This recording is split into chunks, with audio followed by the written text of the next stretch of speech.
Very good evening, students. The question reads like, write short note on Mackel's diverticulum and its clinical significance, okay, or applied anatomy. So we have to write a short note on to the Mackel's diverticulum and mention about its applied anatomy or the clinical significance. This is an important short note. Answer in introduction, you may write like that. In the 5th week of embryonic life, okay, the midgut, which is at the site of the future ileum, communicates with the yolk sac, okay. See this diagram, okay. So when the embryo is the 5 weeks old in the intrauterine life, this is the midgut loop, okay, and this is its vitalointestinal duct which communicate with the yolk sac here, okay. And this is the future site of the formation of the Mackel's diverticulum if it is found. So the Mackel's diverticulum is an embryological anomaly or abnormality which is of no, clinical significance, okay, if it is a simple abnormality or diverticulum. It is simple diverticulum. Okay, so in the 5th week of intrauterine life, okay, this is at the site of future ileum, the midgut connects to the yolk sac through the vitalointestinal duct, okay, or just simply you can call is the vitelline duct, okay.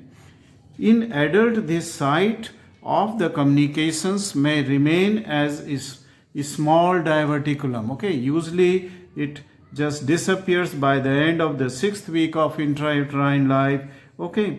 But then after the 6th week and in adult, especially in adult, okay, this is the ileum, okay, loop of the ileum, and on its anti-mesenteric border, this is the mesentery where the fold of peritoneum is attached and blood vessels are going to the ileum. This border is called as the anti-mesentery border, opposite to that of the attachment of the mesentery. There is a diverticulum or pouching of the this ileum takes place, and this is the same site where the vitalointestinal duct was communicating with that of the yolk sac, okay. But as I said that this diverticulum, if it is present in an adult, then this is called as Mackel's diverticulum. But in 98% cases, okay, in adult, there is nothing like a diverticulum. It is a simple single, regular intestine is there, okay. This diverticulum is absent, okay. It is absent in 98% cases, okay. Now, this in adult, okay, the site of communication may remain, as I said, a small diverticulum, okay. In some cases, as we will learn, only in 2% of cases this is present, okay, this is present. Now this diverticulum which will remain in the 2% cases, okay, this is having the following characteristic, okay, in adult, okay, the following characteristic. It is present at the anti-mesenteric border. I have explained you what is an anti-mesenteric border, where this Mackel's diverticulum is present, okay. It is present, right. It is a persistent part of the vitalointestinal duct. So this diverticulum is just a part of the vitalointestinal duct which persists after the embryonic life, So what is a diverticulum? It is the part of the vitalointestinal duct which instead of disappearing, it remains, okay, towards the anti-mesenteric border of the ileum, okay. Now its apex may attach to the umbilicus by fibrous band. Otherwise, it is free. It is free here. It is not attached to. In normal cases, in most of the cases, okay, in 2% cases where it is present, in them, most of the 2% cases will not have any attachment. It is free. Just it is a diverticulum, okay. It is a diverticulum. Now, but then in some cases it may remain connected with that of the umbilicus, okay, because it was the degenerating, or I mean say regressing vitellointestinal duct, okay, but it may remain in the form of the vitelline ligament, a fibrous band connecting to the apex of the Mackel's diverticulum to that of the umbilicus, okay, to the umbilicus. Otherwise, okay, most of the cases where it is present, it is free. There is no fibrous band attached to the Mackel's diverticulum, okay, which is connecting it to that of the umbilicus, okay, to the umbilicus. It is free. Okay, let us see if this Mackel's diverticulum, if it is present, it follows the rules of 2. Rule of 2, it's simple to remember by student. It is 2 inches long. That means the diverticulum is hardly 2 inches long, okay, and it is located at around 2 feet away from ileocecal junction, proximal, okay, proximal to the ileocecal junction. If you just measure the distance from ileocecal junction proximal towards the ileum, then it will be around 2 feet away from the ileocecal junction, okay, easy to remember. Then it is found in 2% of subjects only. That means quite a high frequency is there, but since it is having most of the cases, it has no problem, okay, no significance, no applied anatomy is attached to it, so it mostly goes without notice, okay, but it is at a high frequency of 2% is found in the various adults, okay, I mean see in the adults, right. Then it is 2 times more common in men, okay, so females are less, are the subjects which will show the less presence of this Mackel's diverticulum. It is present more onto the, I mean say more in the males, okay, it is male. Now what is its clinical significance? So after writing this much, you just have to mention about the applied anatomy or clinical significance, because sometimes the Mackel's diverticulum may be notorious, okay. Now sometime what happens if the there is the presence of fibrous strand. For example, I have shown in this diagram, if it is attached to umbilicus through a fibrous ligament which is called as the Vitalin ligament, and since you know that the loops of the intestine, they are showing the peristaltic movement, and because of that movement sometime there may be a twisting and strangulation of the loops may take place, and because of the strangulation of intestinal loop around this ligament fibrous band, okay, Vitaline fibrous band, okay, then this may cause a severe problem. That means there will be obstruction. That means the contents of the intestinal loop, because of this strangulation or obstruction, may not pass further. So the dilatation of this I mean to say intestinal loop proximal to the strangulation or obstruction will take place. It is a very painful condition, okay, it is a painful condition and needs a immediate surgical intervention, okay.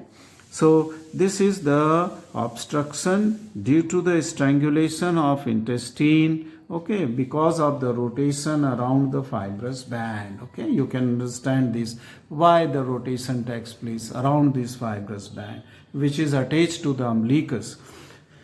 Second clinical significance is that it may contain heterotrophic pancreatic tissue or gastric mucosa. What is heterotrophic pancreatic tissue? That means the pancreatic tissue may be found in the mucous membrane of this Mackel's diverticulum or the gastric mucosa containing the oxantic cells, okay, may be there, and oxantic cells, okay, they secrete the hydrochloric acid, okay. So there may be the mucous membrane present into this mucous membrane of this Mackel's diverticulum, which resembles to the gastric mucosa or pancreatic tissue. And pancreatic tissue, they secretes the exocrine pancreas pancreatic juice. Okay. Now, because of the presence of this heterotrophic mucous membrane, this may lead to the, after secretion of the acid especially, it may lead to the ulceration of the Mackel's divert. There may be ulcer, just like the gastric ulcer takes place. In a similar way, a ulcer may take place here, which may later perforate, leading to lot of leakage of the contents of intestine into the greater sac of peritoneum, and the bleeding. So this condition will resemble similar to that of the perforation of the peptic ulcer. Okay, peptic ulcer. So this may be because of the presence of the gastric mucosa in the Mackel's diverticulum. Then the third clinical significance is the Vitalin cyst. Okay, let us see this diagram. This diagram shows the presence of Vitalin cyst. That means the loop of the intestine is attached here, which was nothing but the remaining part of the vitalointestinal duct attached to the umbilicus on one side and attached to the ileum onto the other side through the fibrous band. So the central part of this fibrous band remains as a loop of the remains as a part of the intestine, not the loop. Okay, and this is called as the Vitalin cyst. So what is the structure of Vitalin cyst? It is a cyst closed sac in which the fluid will be present, okay, within the middle part of the fibrous band, which is remnant of the vitalointestinal duct. Okay, it is remnant in the middle of the fibrous band. Okay, the fourth clinical importance is the presence of umbilical fistula. See again this diagram, the umbilical fistula. Sometime instead of the vitalointestinal, this fibrous band, instead of the vitalointestinal duct, there remains the communication. That means this duct, vitalointestinal duct, which was communicating it with that of the yolk sac, remained patent. Okay, it remained patent, open, so that there is a communication between the loop of the ileum and that of the outside. This is umbilicus. Okay, so the contents or the fecal matter or the contents of the ileum may pour or it may come out through the umbilicus. Okay, it will constantly keep on coming through the umbilicus. Okay, this is called as the Vitalin fistula. So many conditions are associated if there is the presence of the Mackel's diverticulum or its complication of the Mackel's diverticulum are there. Okay, now then sometime the infection may take place in this Mackel's diverticulum. Okay, and this may resemble to the signs of appendicitis. That means a surgeon will not be able to differentiate whether it is a true infection of the appendix or it is because they will be close to each other. Okay, or it is because of the infection in an abnormality which is present in his patient, and it is the infection which will resemble to appendicitis, because appendix is always present in almost 100% subjects, but Mackel's diverticulum is present in only 2% subject. So it is natural that the surgeon may get confused whether it is appendicitis or Mackel's. So he will look only for appendicitis, and when he will open the abdominal cavity in surgery, then he will try to find out the appendix, and if appendix is healthy, then immediately he should just try to find out the Mackel's diverticulum. Okay, search for the Mackel's diverticulum, and most of the cases it will be the infection of the Mackel's diverticulum. Thank you very much for watching this short note on to the Mackel's diverticulum. It is an important short note. You can write into 3 pages with 3 or 4 simple diagram drawn with the pencil. Thank you very much.